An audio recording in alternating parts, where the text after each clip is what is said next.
welcome to the Michigan Football at the Voice of College Football channel. I am one of the post-game hosts, Desmond. I am here with Mark Rogers, here with my post-game host, my partner, Dre.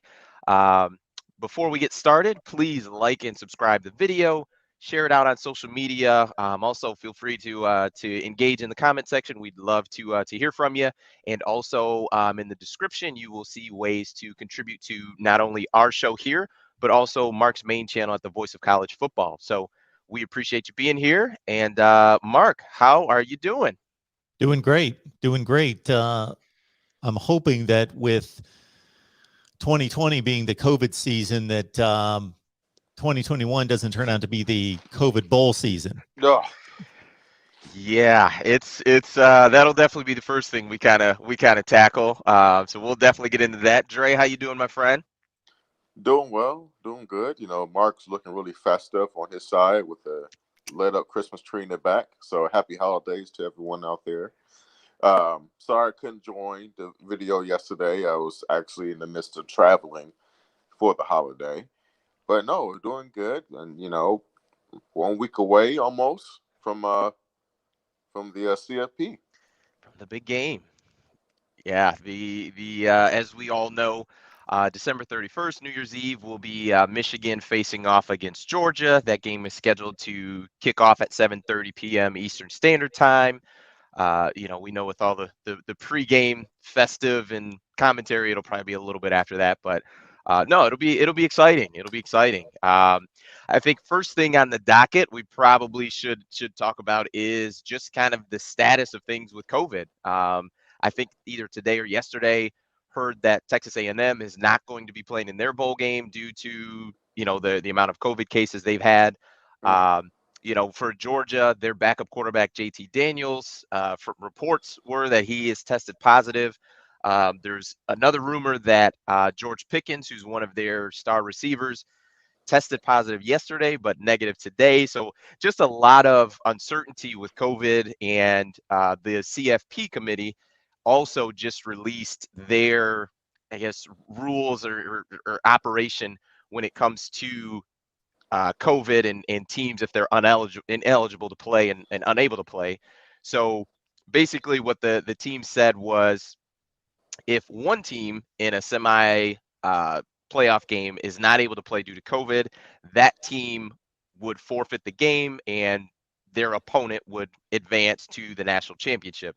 If both of the teams in the playing each other in the semifinal game, so for instance, Alabama, Cincinnati, if both of those teams were unable to play due to COVID, then what would happen is the winner of the other semifinal game would be the national champion. So essentially the semifinal game would be the national championship game. So just kind of a lot going on with COVID.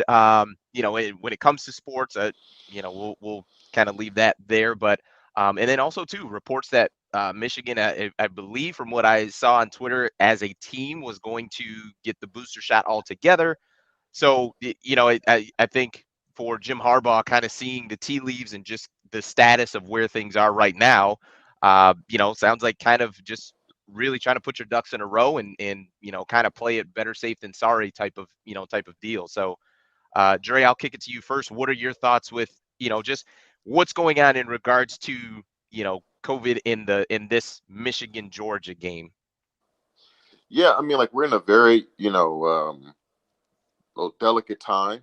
We're so close to again, we're about a week away from the game, and now, we're seeing a huge spike in, COVID cases. Of course, affecting the entire world and society. But, you're really seeing it take hold in the sports world, and you're seeing bowl games canceled, and, especially in the pro leagues and the NBA, you having players go on safe protocol every 5 minutes, it seems like. You're seeing NFL now moving games to Tuesday and stuff like that. So, um, it's running pretty rampant. And I think when it comes to this game, now in the case of point with JT Daniels, and now you could potentially see starters, like Pickens, and that's a huge outcome on the game because I think most of us will agree that these teams aren't. It's not a lopsided matchup at all. I think it's a 9.5 spread, 10-point spread, or something like that. Last time I checked, Mark, I'm not sure if it's changed since then, but But for the most part, this is a pretty close matchup. So any drop off in terms of starters is a huge impact, right? I mean, Georgia doesn't have, I don't believe, a huge leeway to lose starters and not feel the impact versus Michigan. And I know Michigan definitely can't do that as well. So, look, as fans, as viewers, none of us want to see this game watered down in no shape or form. And unfortunately, I just don't know what these teams can do besides coming up with some artificial bubble to keep their players from, keep their players safe, in terms of just contracting the virus, right? Vaccinations, no matter what someone thinks about them or not, the whole goal of them are not to prevent people from getting sick, but hopefully to aid the immune system and how somebody progresses through the virus. And it's just, I don't know. It's a lot of I don't know. And I think I'm saying that here at home. The NCAA is saying that, but these pro leagues are saying I don't know. And we're just trying to plug holes on the way there. Yeah, I guess the point spread right now is 7.5. It hasn't changed much. So 7.5 is where we are based on what I'm looking at, which is a rundown of like the 8 to 10 top sports books in Vegas. So yeah, what we would hate, I think everybody would hate, regardless of who you root for, to think that the game is being influenced by who's not there. It's one thing that, we get to a 14th game in the season, the teams are a little bit nicked up, banged up. You lose players along the way, or they're a little bit compromised. But that's football versus something like this happening. And we see JT Daniels, who, shoot, Des and I know from having a conversation with Georgia guys last night, Uncle Lou in particular, that a lot of Georgia fans feel that they're not playing their best quarterback anyway. And now he's not going to be able to play and be a backup option, that they would have to go down to another extremely talented quarterback. Their room's loaded, but with basically no reasonable experience in a playoff game. So, yeah, it's they are interesting times we're in here. Yeah, and I go ahead, Dre. Yeah, and it's also, I feel like Georgia has a bigger sense of urgency because I think they have all the pressure on them, and we could talk about that more later. But I think being up 1-all, overall the entire season, Kirby Smart getting there before back in, what was that, 2018. Like I like they feel like this is really their year and their opportunity, where Michigan's kind of like house money. So like I think you can start to see pressure start to play a huge role before the game and when the game starts. Yeah, and I do agree. I think it is. I think there is a lot more pressure on Georgia to win this game, but I mean, from everything I've seen from just Michigan fans, whether it's Twitter or YouTube, is Michigan fans are expecting to win this game, and I think they should. I think Michigan is the better team. Just talking yesterday with with the Georgia guys and Uncle Lou, like you don't get here by accident. And I heard Mark on Steve Dace's channel. Um, you don't have any glaring holes for teams in the top four. Like you may have something that you're not great or elite at. And when I look at Michigan, you're hard pressed to find, a true weakness. For Georgia, I would look at Stetson Bennett as a true weakness for them because of, I mean, give me a quarterback in the country who's good with a lead, and I'll show you every single quarterback in the country. You know what I mean? Like, so to say Except that, Adrian well, Martinez. all right, jeez, OP, taking shots at the kid.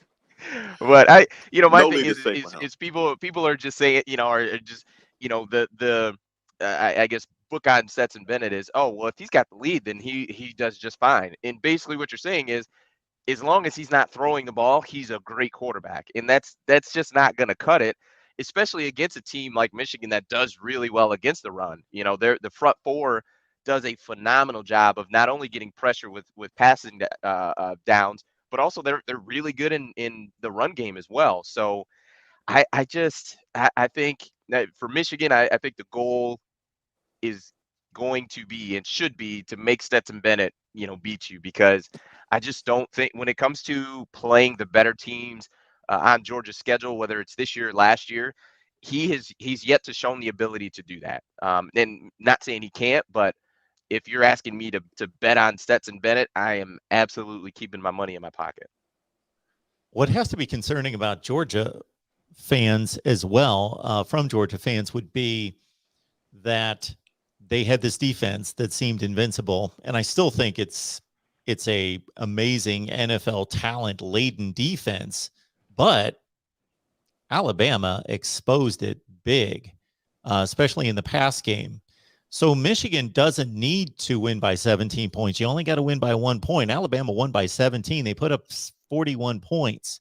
If Michigan can just take a lot from what they see on tape from that game, Cade McNamara is not Bryce Young, but he's really good. I made the comment last night, and I'll generally say that in this, on the surface, will seem like I'm rating McNamara and Stetson Bennett to be equals, but when it comes out in the wash, let's say they're equals like 95% of the time, something in that range. McNamara doesn't make the mistakes that Stetson Bennett does. And that's the big difference. That's a huge difference in championship games. Usually if you look at stat lines from NFC, AFC championship games, let's say, you're going to usually have two quarterbacks that both played well, but one of them got picked twice. And that was the difference. It's the couple mistakes. And Cade McNamara rarely makes those. And Stetson Bennett seems to make it 2 to 4 times every time he plays a good team. Now, here's the question that I'll have from that, and I think we'll see it play out when the game starts, is that difference in turnover ratio between the quarterbacks, is that a true product of their strengths and weaknesses, or is it based on what they're asked to do in their respective offense? Right, based on who the opponents they're playing, right? It has Michigan benefited. I'm not saying this is true or not, but has Cade benefited from playing in a conference compared to Georgia playing in the SEC, in which most of the time, as long as Cade is safe with the football, it doesn't take a ton of shots down the field, which was criticized early in the season, him not doing, and pretty much, playing, being a game manager, being safe, has that resulted in less turnovers because of that style compared to Stetson? Maybe he's had to take a few more chances in some of those games this year for Georgia, especially against like a team like Alabama. So I'm not saying that it's the case, but I can see that playing out where we're like, whoa. This game is a little bit tight. Then Cade throws 2 picks, right? Or maybe Stetson doesn't throw picks at all if the game is going Georgia's way. And the same thing could happen vice versa. I'm just saying, like, I think that would be an interesting play out. See how those things work based on when the teams meet. I don't know if this means anything, but I just kind of ran through the 7 years of the playoffs. So we're in an 8th year here. And I think this goes to as soon as you mentioned the SEC, Dre, something clicked, and I just thought, is there a trust in the SEC? And is it founded? Does it make sense that all these SEC teams, and it's generally been Alabama, it was LSU obviously during their one run, and it was Georgia made it in a playoff, but it's basically been Alabama. They've only lost to 2 teams. So the entire conference has lost to 2 teams in the playoffs. They lost to Ohio State a couple times. They lost to Clemson a couple times and never got embarrassed. So the Big Ten has had its up moments and its down moments in the playoff. That's for sure. Ohio State. Ohio State had a goose egg. Michigan State had a goose egg. Ohio State won a championship. They got to the championship. There have been really good performances out of the Big Ten and some bad performances. The SEC teams have pretty much, even if they've lost, they've been there, they've competed, they've played well. They showed that they belonged. And that's over the course of 7 years. Yeah, I think probably your only, I would say blowout would probably be that Clemson Trevor Lawrence, his freshman year. I mean, I mean, into or close to halftime, I believe that was like maybe a one-score game, and Yeah. then second half, Clemson ended up pulling away. I think 44-18 was the final there. But kind of to go back to your point, Dre, I think Michigan has played the more difficult schedule because you look at the teams and to keep the terminology the same as far as quality opponents. I look at Penn State, I look at Iowa, Ohio State. There's just a lot of there. I think Michigan has had more of the quality opponents. So kind of to your point of is it a question that, maybe Cade hasn't been put in those positions? I think he probably has been put in that position more than Stetson has this year and has made less mistakes in that because I look at, Penn Well, State, that was a well, hold on, close game and hold on. I go want ahead. you to finish, but mind you, I don't want my fan base to turn on me. Not fans, my fan base. My fan base to turn on me like, well, what are you talking about? We're better than Cade's better. I'm not saying this is going to happen. I'm playing devil's advocate as a Michigan fan. Like, if this doesn't go our way, what can be like? Why are we being surprised with how Stetson's outplaying Cade if that happened? That's all I'm doing. I'm not saying it's going to happen. I don't think it's going to happen. Please continue, Desmond. Just want to put that Yeah, out I, there. I I just I would be shocked because really, when you look at it, I mean, Georgia hasn't had a close game out. I mean, really, it was week one against Clemson when that was a 10-3 game. Outside of that, they haven't really had a close game. I mean, they've been beating, and granted, they've had some quality wins as well with I Right. think Kentucky. I believe they beat Ole Miss if I'm not mistaken, but Arkansas, who's a quality team. So they have beat some really good teams, but a lot of that has been them just leaning on that historic defense and the run game. I mean that their Uncle Lou said it yesterday that there's been plenty of games where Stetson has 14 completions in the game. And a lot of games and for Michigan, once we got past really early in the season, the first quarter or so of the season, it's been, Cade has been he's been given the ball a lot more as far as the pass game and having more pass attempts. So I I I think with for someone who has had the luxury of having leads and having a run game and having a historic defense that Georgia has had this year, like Stetson he's still I'm just hard pressed to look at that. If the game stays the way that a Georgia probably wants it to be, to where the 4 to 5 yards a clip in the run game, and you're talking about a either tie game or close score, I think you potentially could be in some trouble because that's Stetson Bennett's bread and butter, and really Kirby Smart's is that play action, taking deep shots down the field. But even with that, I just I'm just hard pressed to see a scenario where Stetson Bennett is able to lead that team to a win over Michigan. Like he's going to have uh, it's 14 completions is not going to get it done.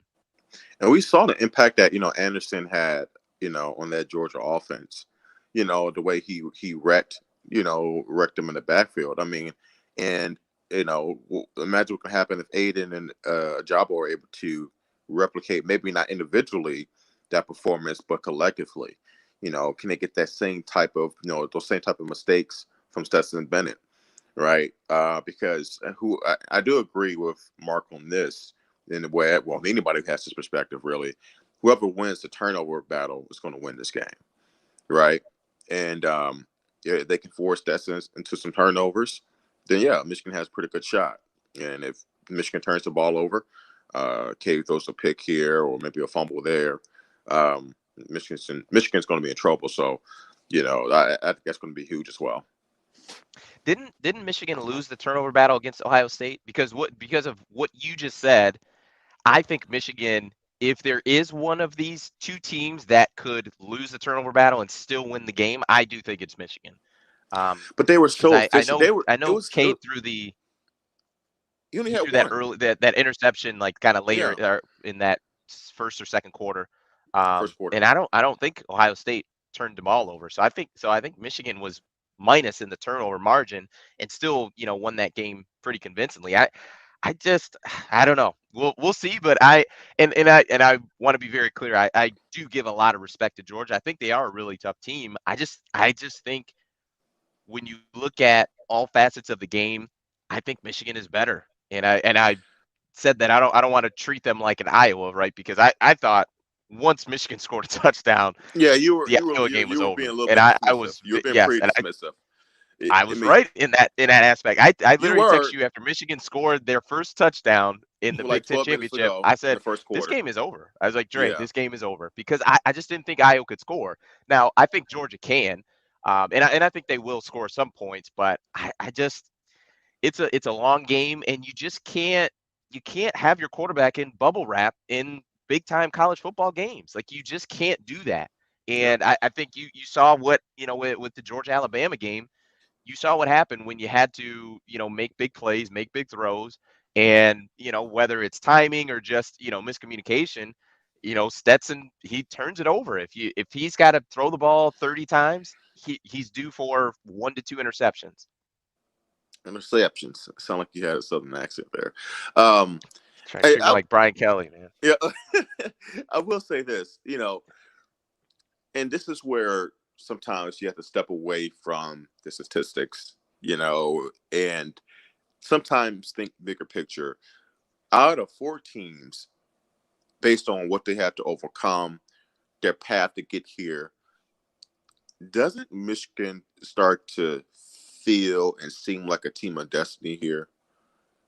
In a way, I just think that their path to get here, and Cincinnati's had a really good path, but I don't think they've had any kind of incredible win. I mean, Notre Dame was a good win, a solid win, but like an incredible win. Like, has Cincy really faced any true adversity this year? What, that goal line stand versus Tulsa? I'm just saying, like, it saved our season. Alabama, they've been kind of up and down all year. They turn around and have a fantastic performance versus Georgia in the SEC title game. But I don't know. I mean, like, was that just a flash in the pan type game? Saban owns Kirby. Like, is this the real Alabama showing us finally surfacing? I just feel like Michigan, and call me out from being a fanboy because I don't like when I have to deal with fanboys. But I just feel like Michigan's starting to feel like a team of destiny here. I'm not saying it's going to happen, but I do have that feeling. Well, I think when you look at the consistency, especially in the back half of the season, for Michigan, it's been a constant improvement week over week. And I'm not sure any other team that's in the college football playoff can say that. Yeah. You look at Alabama, they've had their struggles with teams that just record wise, you would say there's no way you should struggle with them. Cincinnati slept walk through a lot of their schedule. Obviously, Georgia had the losing to Alabama. So when you look at it, it's just for Michigan, it's been a constant improvement, and then the quality of opponent that they have played has gotten better, and so have they. Like they've continued to get better and improve, even with playing really tough opponents. Like Ohio State was a really good team. Iowa, for even my thoughts of them, is still a quality team, a quality opponent, and those were big wins and convincing wins, and it looks for Michigan, they almost did the quintessential what you want to do is when it comes to a championship run. You look at Michigan, and if you put on film of that Ohio State game and the Iowa game, that is a totally different football team than the Western Michigan game. And that's No. exactly what you want Wow. is you want week one, right? You just want to continue to stack and build and improve from that week, and you want it to culminate now. And that's exactly what they're doing. Even with the Michigan State game, yeah, you lost that game, but it's not as if you just were unfocused and just got blown out. I mean, that was a close game that could have gone either way. So I would agree. I think Michigan has when you look at the prototype of how if you could draw it up yourself, this is how it would look. Yeah, there's a lot to that. Whereas Georgia, despite Clemson being a little bit down, may have faced its toughest opponent. I think Georgia's toughest opponent is either Arkansas or Clemson. So if it's Clemson, that was week one. And for Alabama, maybe not their best opponent, was obviously the SEC championship game, but prior to that, maybe their best opponent combined with best performance would be against Miami, and that was in week 1.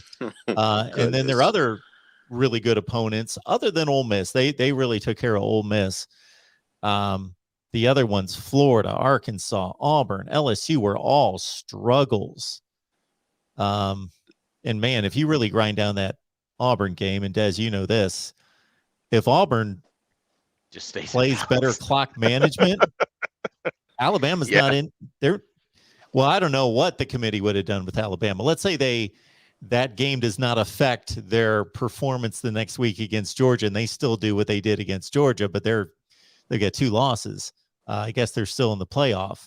Is probably the 4 seed then, and we just flip things around. Michigan Bama's the 1-4 game or something, but so they still would have been in the playoff as the SEC champion. But man, they had no business beating Auburn. It was impressive how they pulled it out, going 97 yards. Bryce Young was impressive. Yes, he was impressive.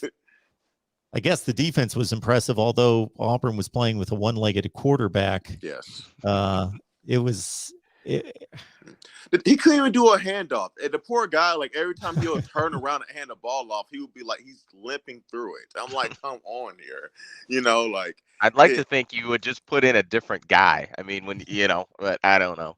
I'm not I'm not on the sideline and understanding the difference of those guys. But yeah, I mean, if you've got a guy who can barely do a handoff, then yeah, I'd like to think you'd pull him out. But that's just me.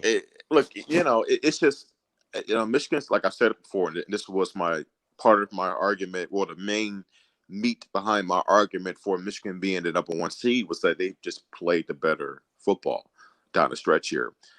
The stronger opponents and a more consistent level of football, right? And and that's another interesting thing too, is like, what effect does this gap, this time, have on how the teams are playing? Does it help them? Does it hurt them? If you're a team like Michigan, it's like it seems like they've gotten better every week, right? Especially offensively. Does this hurt them, right? Because now all that rhythm and timing and good feeling that they built into that locker room, does it kind of die down a little bit? Does that juice, that energy, and that excitement kind of, naturally? Because think about it. You just won a Big Ten title game. You're on a huge high, and that high probably stays another 72 hours. But then you have, and then you have like another. Think about this. You have another two weeks at least until you get to game week, and it's like, okay, now it's game week, and now you try to ramp it back up. I mean, it's hard to keep that kind of level of intensity and focus for essentially a month almost. So it's like, that would be interesting to see for a team playing really good like Michigan. On the flip side, a team like Alabama that is coming off an impressive victory, but before then was really kind of limping. So are they able to, how does that affect them? Does this halt that good feeling and that those good signs came from the last game, and do they revert back to some of those bad habits? Or does Saban, which he most likely is a safe bet to do, use his time to really clean all that stuff up? That's going to be another interesting factor, I think, in these games too. It'd be interesting to see because and maybe I'm off in this, but I would think that this prep would be different than normal bowl prep, just because there is the possibility of another game happening. But I don't know. I would imagine that you would probably treat it almost like a season, to where it builds to that crescendo. Like I would imagine early on, practice probably aren't overly physical, just because you have that opportunity for guys who are a little banged up or nicked up a bit to get healthy. So I mean, like I said, I don't know, and I'm not, plugged in or anything like that as far as what goes on in Ann Arbor, but I would imagine, you're probably going to have like a light week, that initial week, and then maybe some physicality in the second week. And then, after that, I would probably think you're still, running around, but kind of, less physical as far as practice goes. But that's just me kind of thinking about it off the top of my head. But the interesting part that the leaders on this team, as well as Jim Harbaugh and the coaching staff, will have to do is manage the noise and the distractions. And some of them are just part of the game, like Aiden Hutchinson having to travel to New York, right? New York City. There, so much going on with that. Him traveling, not at practice, so on and so forth. That's a distraction, but it's still a good thing. But you still have to taper that, right? So there's still that you just have to maneuver around it. Like it just kind of is what it is. You've got, I think the O line won the Joe Moore Award, if I'm not mistaken. Well The best O deserved. Well line deserved. agreed. Yeah. But that comes into play too. So there's just a lot going on that is a byproduct of football and how you've played this year that you have to manage. And that seeing how the leaders on the team and the staff will manage it it'll be an interesting facet of what we see next week. I we've said it just time and time again. I have faith in the leadership on this team. With Aiden, with Cade, with Hassan Haskins, Ross. I feel like they will be ready to go Sure. because we've yet to see them have a game that they weren't ready to go. Yeah. Yeah. But you still never know. I mean, so we'll see. We'll see.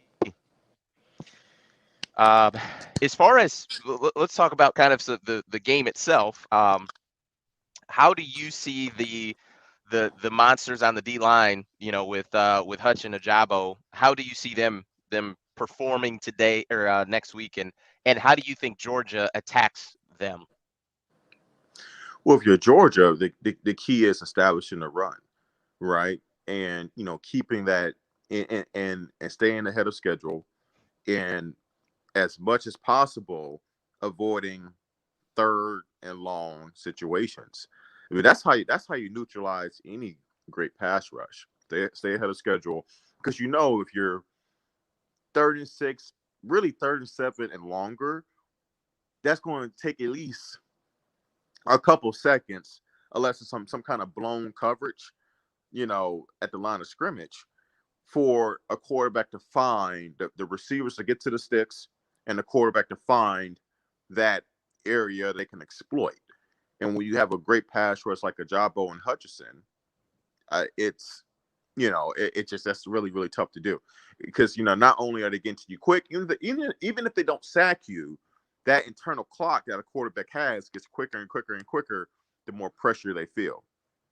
So I think, yeah, Georgia has to be able to run the football, and vice versa for Michigan. Uh, I don't know what you're gonna do about that big fella in the middle. Um, Try and get him out the way, Jordan Davis. I mean, you told me to go back and watch a video of just how big this guy is. Man, I saw him chase down a running back going towards the sideline, and I couldn't think of anything more frightening than that. I mean, this dude is a monster, 6'5", 6'6", 325. And I would not be shocked, even though he obviously can't run a lot in consecutive plays. In a 40-yard dash, I won't be shocked if he runs a scary time based on his size. Like, he's fast, like a Yeah. 4.7. Like, I mean, it was scary to watch him. Well, the interesting part, and I guess what I didn't quite realize, and Uncle Lou told us yesterday, that a lot of times Jordan Davis will play on first down, and if it's 2nd and 10, he's off the field. So he'll have a play like that, Dre, where he's running and maybe stop a running back for whatever, 1 yard gain or 1 yard loss or no gain, but then he's off the field. So he doesn't he's a first down, maybe a second down player, and if it's not third and short, 3rd and inches, he's not going to be in the game. So I think, while I don't think Michigan's game plan is tempo on offense, I do think it would be an advantage to sprinkle that in a little bit. Like, that doesn't need to be your full time, because I feel like where you're at now, like in this game, just do what has gotten you here. Like, stick to playing your game, and I think it makes sense to sprinkle a little bit of that in to try to gas, especially someone like him and some of those other D linemen. So I would sprinkle a little tempo in, but I wouldn't try to turn myself into, an Oklahoma with Lincoln Riley, kind of, moving at breakneck speed. But I think it would help, especially, when you're talking about, a third down conversion and now you've got a first down. I think that would be a golden time to, make sure you keep your offensive personnel on the field in the game and, get up there and run another play. But we'll see How what much are happens. you willing to bet that one of the first couple plays that Georgia has on offense is a shot to test Daxton Hill? Based on the film, if you remember, Iowa did that right away and got a PI call. That Dax is a little. You recall the play I'm talking about? Dax kind of got beat a little bit, and I don't think he realized how far the ball was thrown. The receiver may have had a chance to get it, but he kind of panicked and he held the receiver. Those are the type of moments where it's like early in the game, like, maybe we can catch that guy sleeping a little bit and take a shot. I think Georgia probably will take a shot early, but I don't think it'll be against Daxton Hill. I think if they can get the matchup, it'll be James Cook motioning him out wide and seeing if a linebacker will go with him. And if it is a Or linebacker, if I a think they're Jabo will definitely go going to with take a him, shot. like what I Ohio sh- State did. I surely hope he doesn't, but I do. Uh, he did drop in coverage a couple times, and yeah, that's not what you want And that guy Ohio doing. State picked that apart. I'm like, what are you doing? Mark, when was that? I think it was. I know it was a third. I'm pretty sure it was a third down conversion. I'm trying to think. It was number 11. I can't. I think he's got a hyphenated last name, something Smith. I Smith. think So it was Smith and Smith. Jibba. Yeah. Yeah. And somehow in Ajabo, like he he like lines up. I'm like, what are they doing? Like what? It was just like Yeah. it was like pitch and catch. I'm like, what are you doing? Let's There- not That there's guy's going to be a corners. first round Yeah, I was gonna draft say there's pick. corners who can't guard him. I'm not sure you want a first round defensive lineman DN doing that. As athletic as Ojabo is, but yeah, that's not what you want him doing. The matchups that I want to see, or the decisions that I want to see from the coaching staffs, Kirby in particular, and we talked about this last night. And so anybody, Dre, we missed you last night, but anybody that wants to catch our live stream last night, we had Uncle Lou from Georgia YouTube fame, Justin Rowe, Blue by 90, Des and myself chopping it up, Georgia and Michigan, which is a fun conversation, obviously, getting media from both sides to weigh in. So check out that live stream on the main channel. But two things. One would be, Des said the same thing, had the same take coming away from the SEC championship game, and that's that Brock Bowers is a monster. He is like, I was surprised to say Uncle Lou only heard about him the week of the Clemson game, because I had heard about him way before that. When they signed him, it's a tight end, right? the tight end, yeah. That they had 2 5-stars, and Eric Gilbert that came in from LSU, and then they had Darnell Washington. Well, he was another 5-star from California, and I just didn't think that because of tenure that he would be much of a factor this year, but he needed to be.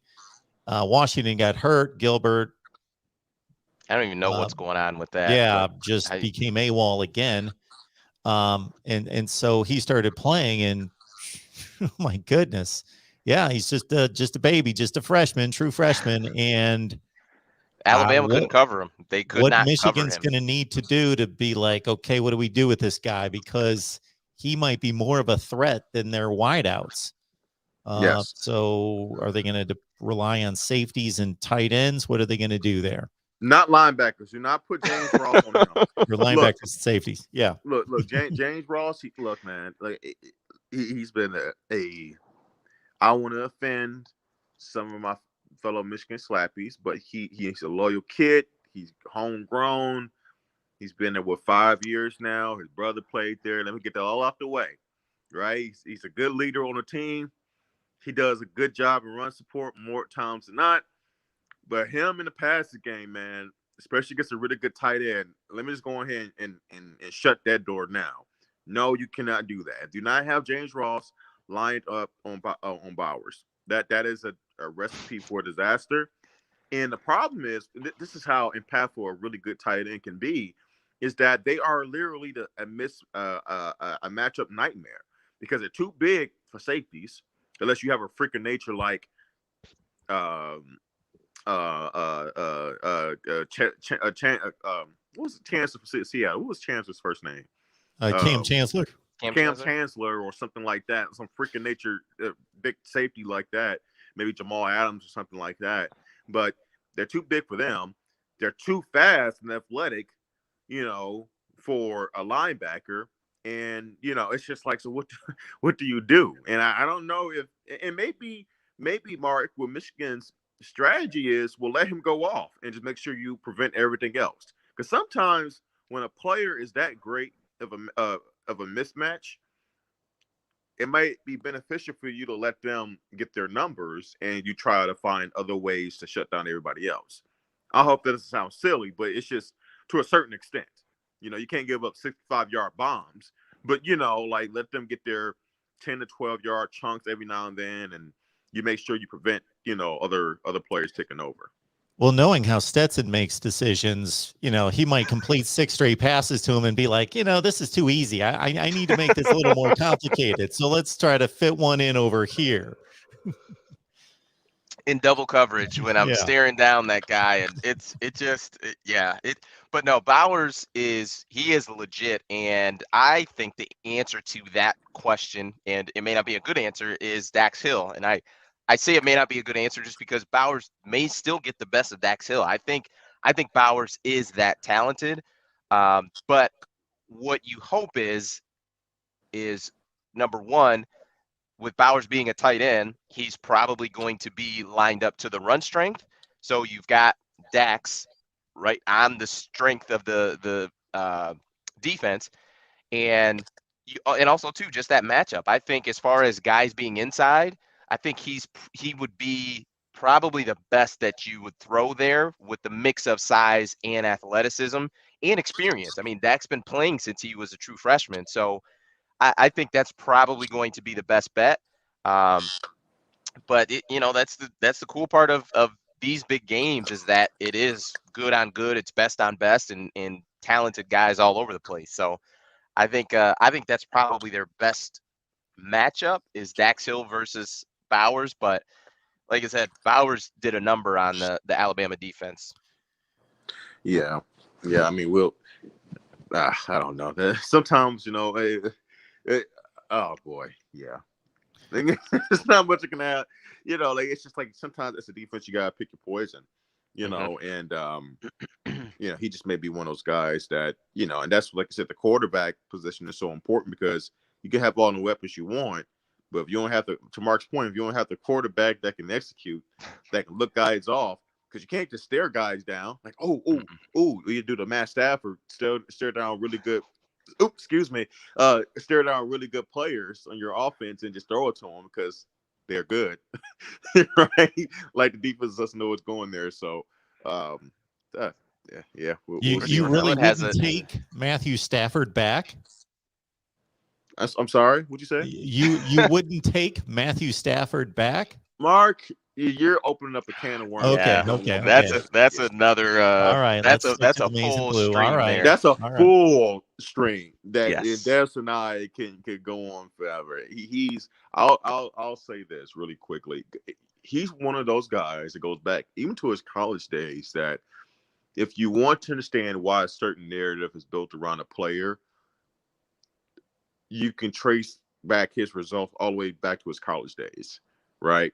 And you see kids like that in today. Now, kids who are highly talented, but struggle to put it all together in terms of winning. So, yeah.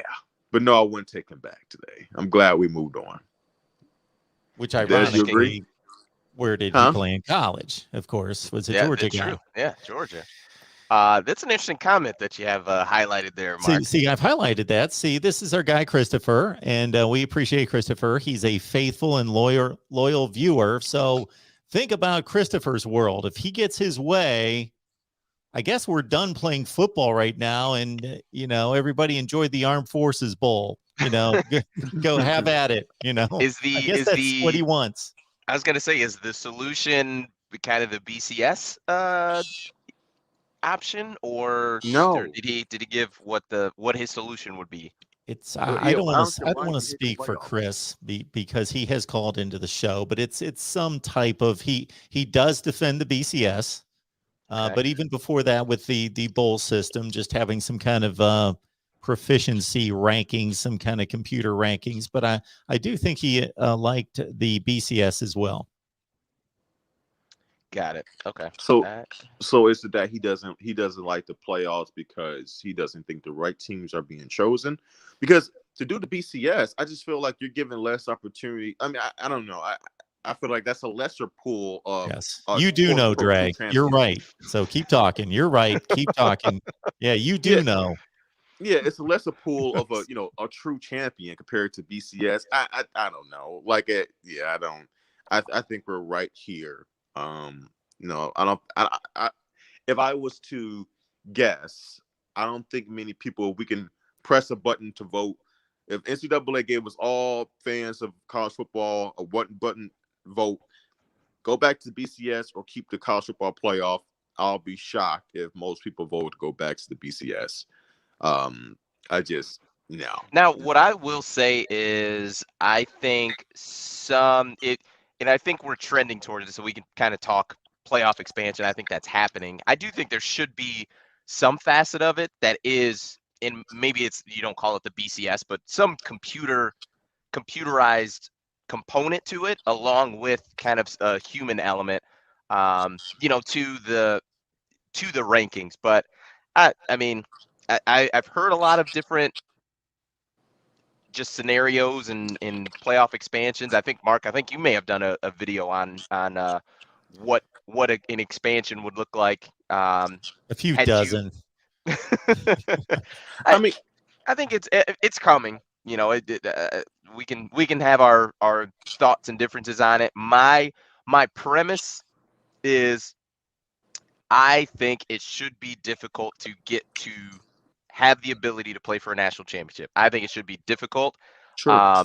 But I also do understand like it's going to expand. So it's kind of one of those things where, But the it's like question is, Desmond, here's the problem that it's one of those things that is more idealistic than realistic in terms of are the results going to be what people really want to see, right? Like it sounds good, like oh my gosh, like when we get to the four teams, well, team 5, team 6, look, if they win this one, they don't lose this one here, and look at that final score here, and well, they lost this game here, but look at how they finished the season.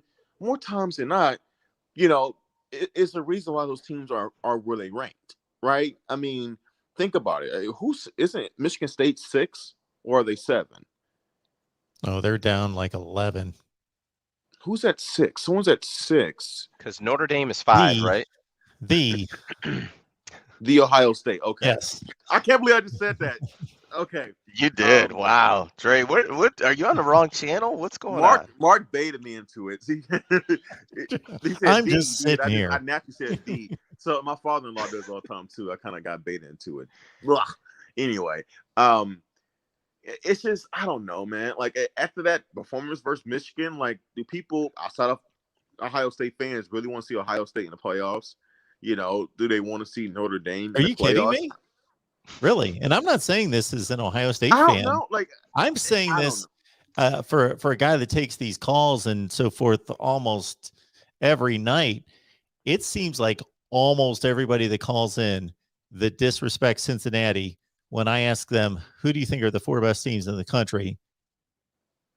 Almost everybody seems to say Alabama, Georgia, Michigan, Ohio State. Give me those 4 teams. Yeah, well, if I had I'd to pick agree with between Cincinnati and Ohio State, sure, I'll take Ohio State. But that honestly, that's just out of pure disrespect to Cincinnati. And it's probably not fair. And I know how talented Ohio State is in terms of like NFL guys and stuff like that. But it's just, I don't, I don't. I'm not Because saying they earned it. I'm in no way saying that. I'm just saying if we would select the 4 best teams, which nobody knows, it's just opinion. Yeah. I think most people would fall on those 4. The other thing is, I get your point about Ohio State, just like any other team in their situation playing for a conference championship, had everything right in front of them, could have earned it, did not. Either had a bad day or they were just flat out beaten by a better team that was just a better team any day they would play. We don't know. Or Ohio State had the flu. Yeah, or Ohio State had the flu, or they felt bad for Michigan, or they got sick of winning or something. I don't know. Yeah, No. it was sick. One thing I do get. Sorry, Mark, to cut you off. Go ahead. You can finish up your point. Well, I was just going to finish up when Dre made the point. Hey, they had their shot. Do we really want a team in there that's capable of that kind of performance? A lot of people are going to go crazy when I say this because I'm going to bring in a 3-letter word that a lot of people don't like to hear. Okay, in the NFL, I'm not looking for a pass like those teams get 3, 4, 5 bad performances and still an opportunity. Cardinals this past weekend. But Seahawks, the Marshawn Lynch year, they were 7-9. I think they were a losing team that were in the playoffs. Well, I don't and want to go anywhere close to that, but Mhm. I also just don't think it's necessary to completely penalize a team for one bad game. Yeah, no, that's understandable. But then I think one thing we all agree on, going back to the BCS is a terrible idea. I mean, think about maybe I'm a little biased because, and I'm sure it's probably more recent, better examples. But I just rewatched part 2 of You, 30 for 30. Just rewatch. I love watching that one. And what was that? The 2000 Miami Hurricanes that had Santana Moss and Ed Reed and all those guys. Yeah. They Don't get me started, Dre. Yeah. I can take us through every year of the BCS and pretty much just tear it to shreds. Like it almost never worked. One of the Do you think 06 one thing that should have been an Ohio State Michigan rematch? I'm sorry, what's that? This is a good example, I think, in terms of a team's recent performance. But do you think 06 should have been a rematch of Michigan versus Ohio State? No, just because I like to see, just like in 2011, LSU, Alabama. I believe that those were the 2 best teams in the country. Like when people asked me after the selection was made, are you good with Alabama and LSU in a rematch? And I said, no. And they said, you don't think they're the 2 best teams in the country? And I said, no, those are 2 different questions. They're the 2 best teams in the country, but Alabama already had its shot. And here's Oklahoma State out here. They won a conference. They only lost 1 game. Where's their shot? Yeah. But see, Mark, with my pushback on the 4-team expansion is almost that. Like what you just said is you kind of had your shot. Like, so when it comes to essentially for teams, that if you have 2 losses, you're out of the college football playoff. Like some teams have 1 loss and don't get in, but for sure if you get 2, the door is slammed.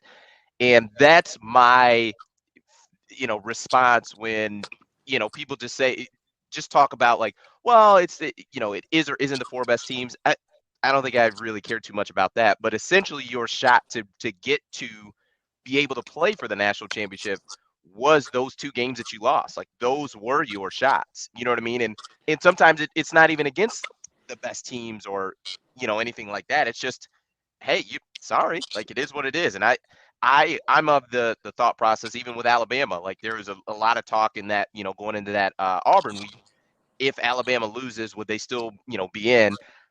For me, my thought process was, listen, you had a shot against Texas A&M, you blew that.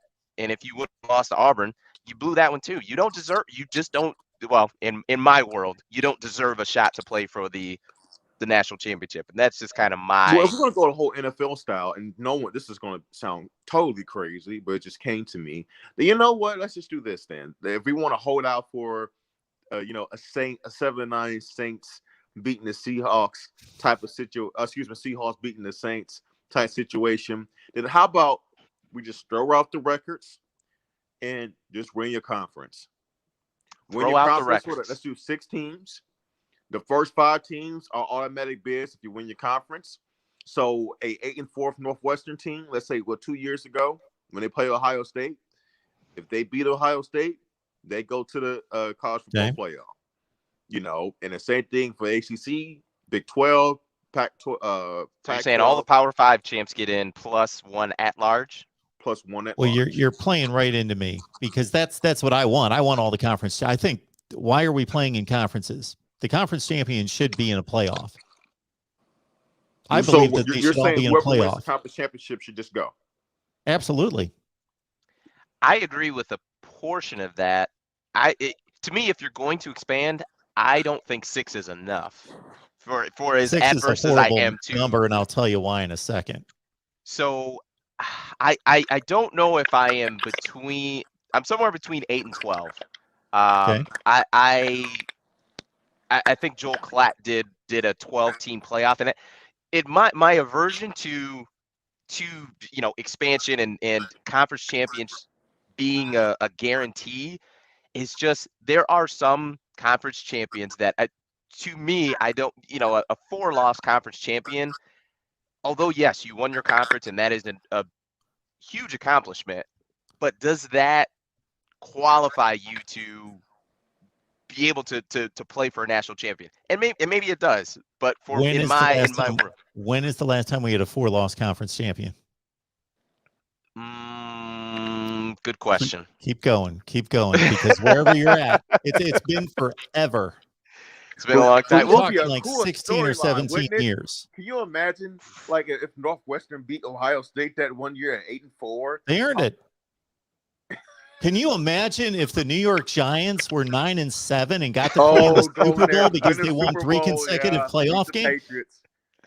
And I'm not saying that college football should be the NFL. I'm not going anywhere close to that. Yeah. There aren't going to be 8-4. Well, they would be 9-4 with a conference championship game.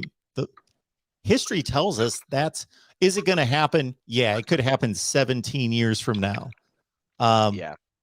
But it's not going to be commonplace. 3 is the tops.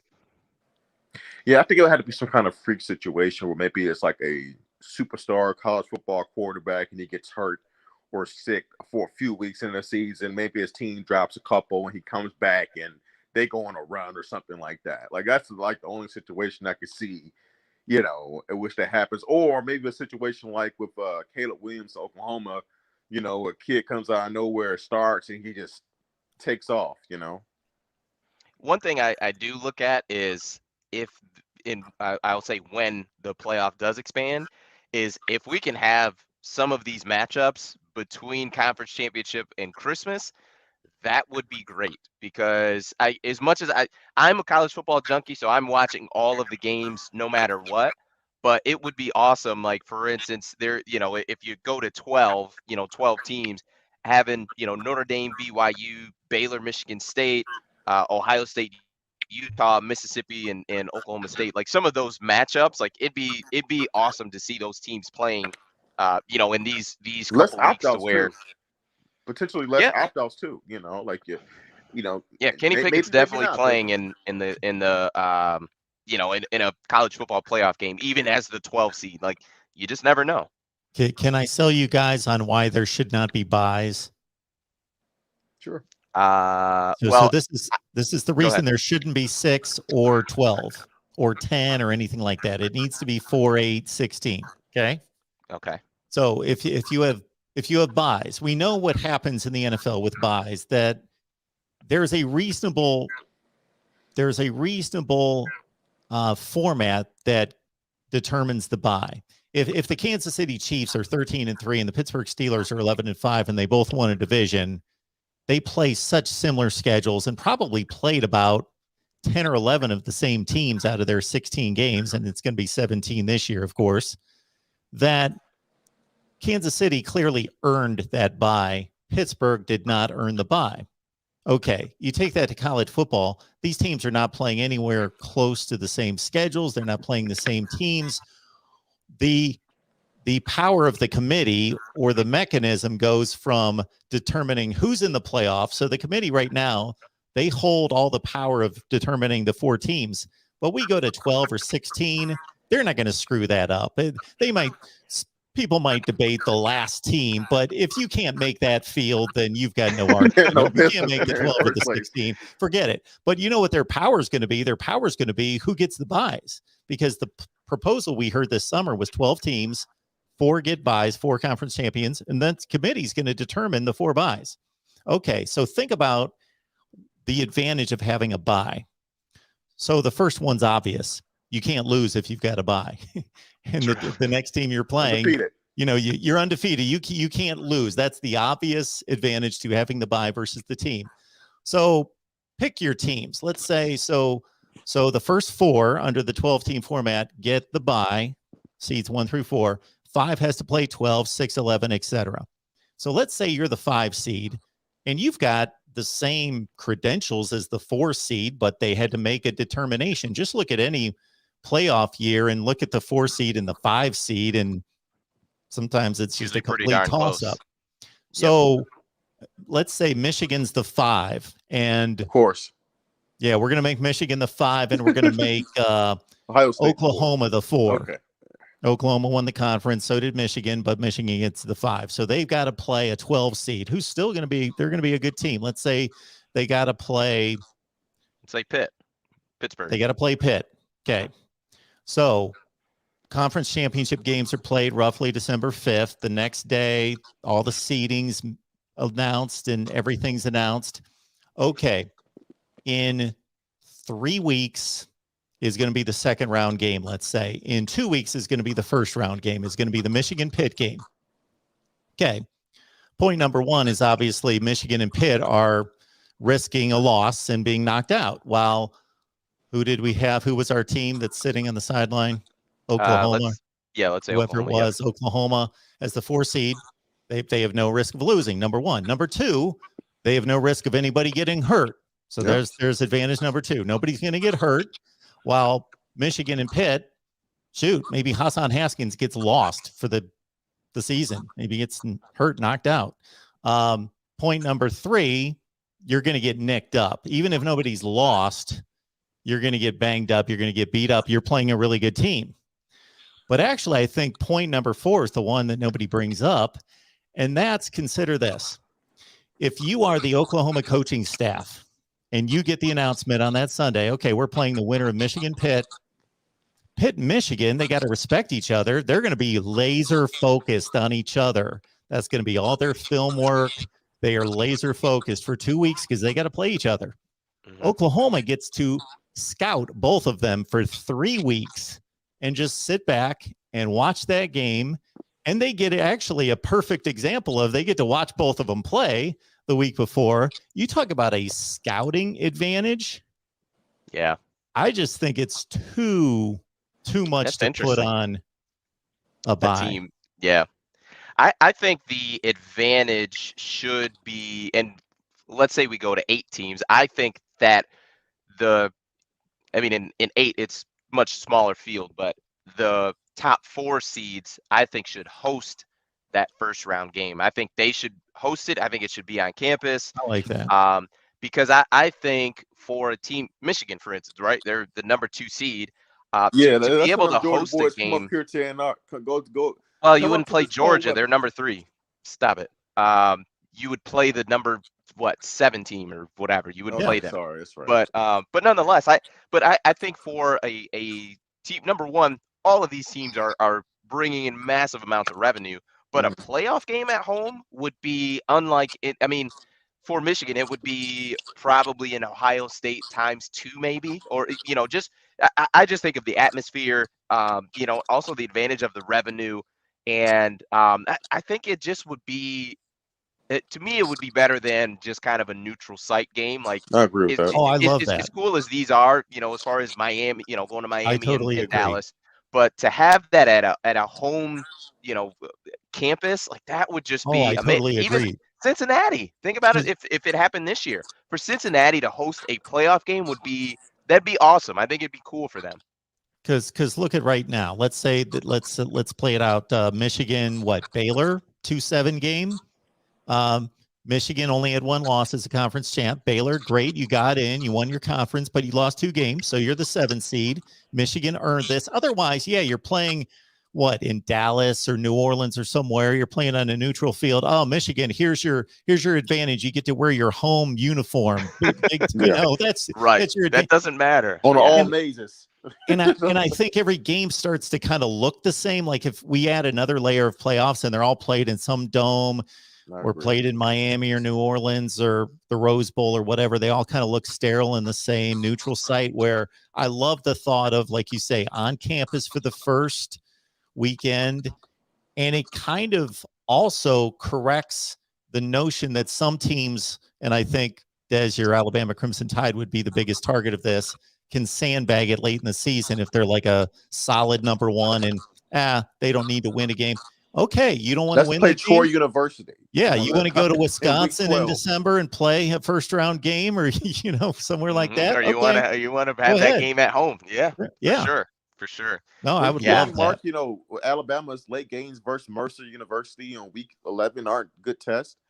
I mean, well, I think too, if they do the they do the playoff expansion, I think, and maybe I'm wrong, I think they should do away with divisions. I think there is going to be a lot of logistics that go into that, but I do think the best two teams in that conference should play for the conference championship. Dre, that corrects your situation with a 4-loss team. Absolutely. You won't have to worry about that. But think, oh my God! I think that'd be, because the Big 12 did that. I mean, the Big 12 was left out. And was that Oklahoma one of the first years? Like, they were left out essentially because they didn't have a Big 12 championship game, and they implemented one, and they just said, forget about the divisions, all of that. We're just going to take the top two teams, and they're going to play each other for the championship. And I think that's a way, like you said, Mark, to not have to worry about the Northwestern, potentially, having an upset of Ohio State, and a team where most people would argue that they're not one of the two best teams in the conference playing for the championship. I think that kind of quells that issue. And I think too, I would feel better about an automatic bid for a conference champion if I knew the best two teams were playing in, in that championship game. So you guys are going to make more friends in Iowa by saying that, because Iowa's not making the Big Ten championship. No, they're not. No, they're not. Iowa's like the 5th or 6th best team in the conference. Yeah. I think the pros of like the different divisions, speaking on behalf of the quote unquote lesser caliber programs, is that it gives you an opportunity to get there to the conference title game. I mean, if there wasn't a Big Ten East or West, then you wouldn't see most likely Northwestern. You wouldn't see Northwestern get there. But my pushback on that would be, whose problem is that? That's not my problem as the I understand. Committee or you know what I mean? Like, especially when the stakes are this high, like this automatic bid. This winning this game means you get a chance to play in the national championship tournament and the potential to host a playoff game. I mean, it's one thing if Northwestern is one of the two best teams and they beat Ohio State. Great. Yeah, I am all for that. But until you do that, no.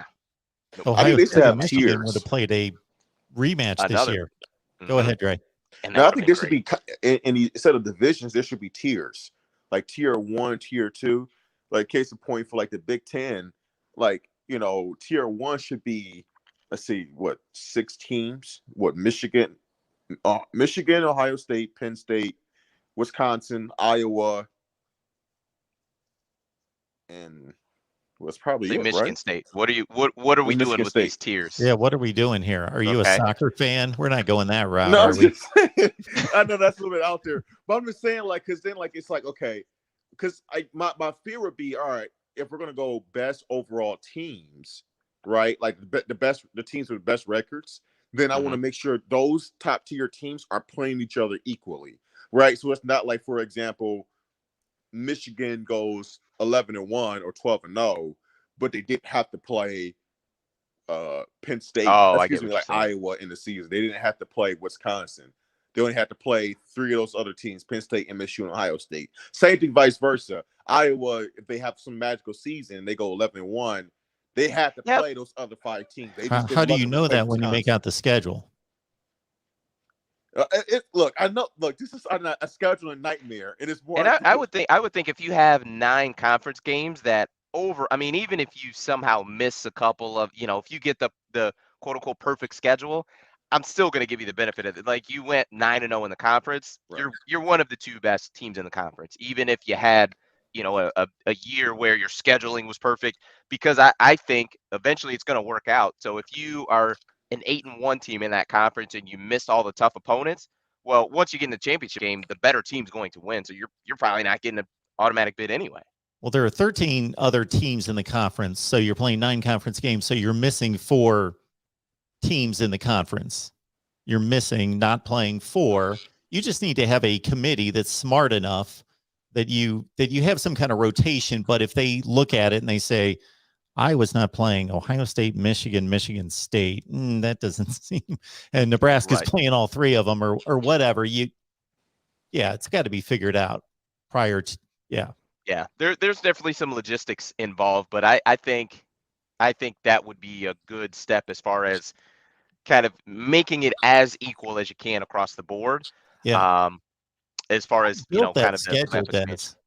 I've built that. I'm telling you, I've gone through the logistics and built it, and that wouldn't happen. Do you realize this year Nebraska played Michigan State, Ohio State? Those were their 3 non-division. They played the 3 toughest teams that they could possibly play, and Iowa played none of them. Yeah.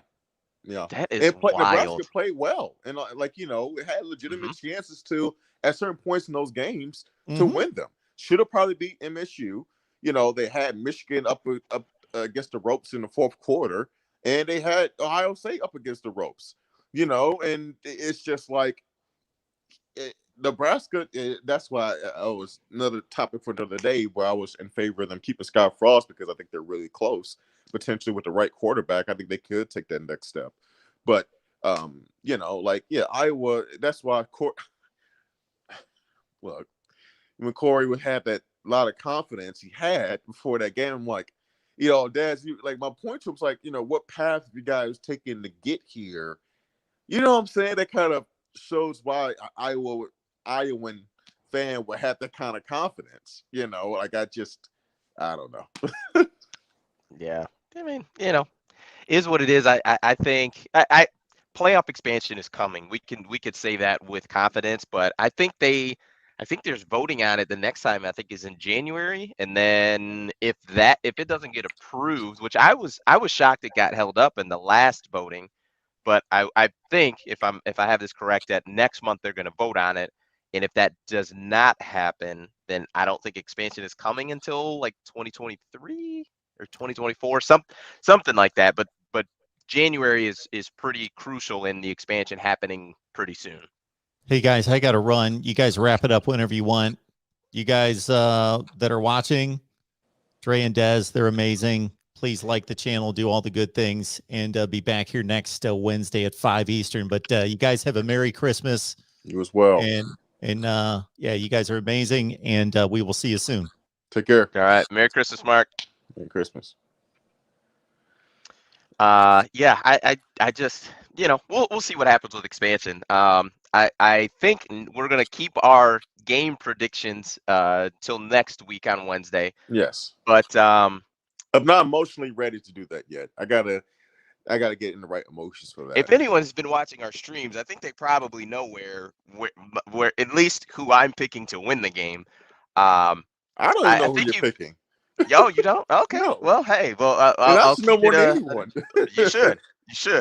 But no, I mean it. I listen. I think it's going to be a really good game. I think Michigan has the more dynamic playmakers on both sides of the ball, and with the exception of maybe Bowers is in there. If we say the top 4 playmakers offensively, I think Bowers is in there. But it's tough, man, to see a path where Georgia has some onslaught where they score 38 points in this game against Michigan. And I think Michigan has the ability to score 35 points against this Georgia defense. So I don't know. We'll see. But like I said, we'll do score predictions next week, and in just a couple days, it's going to be game week. So we are 9 days away from the game. But yeah, man, it's going to be awesome. I think it's going to be a really good game, and it'll be It'll be awesome. I think And for that's going to be once again a really long night. Uh, yeah. Oh man, good thing we don't have um, to work the next day, but in which yes, we never do. I think Games are on Saturdays, I but think by the time we're streaming, most people are going to be tired, intoxicated, all the above. tired now. Remove tired, but we might be tired. You and I, because that's going to be a long day. But if we're on this stream talking about a Michigan win, our watchers are not going to be tired at all. They are going to be awake, hype, and ready to roll. But you They're didn't say not going to be tired. they would not be intoxicated. You did not No, say I that. didn't say that. I You said said they wouldn't be tired. So, yeah. and which they should be. Enjoy it Oh yeah. responsibly, Oh of yeah. course. But heck yeah, man, Michigan. I mean, Michigan being in the play. I mean, just we can go down the laundry list of things that happened this year that Michigan fans would have to celebrate up until this point, and then you're talking about winning a playoff game and going to the national championship on top of that. Man, that yeah.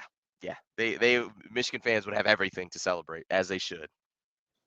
That So, all right. Well, that is it. Antoine, he said he's going to be drunk and ready with crying emoji faces, and we will be here.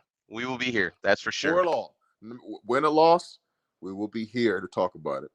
Yep, and it's going to be a great time. So, all right, brother. Well, I will talk to you before Christmas, but nonetheless, Merry Christmas to you, to everybody on the channel. We appreciate you guys so much. It's been an awesome season, and hopefully we're going to keep it rolling. So, thank you all, and yeah, that's it for us. Peace. Peace.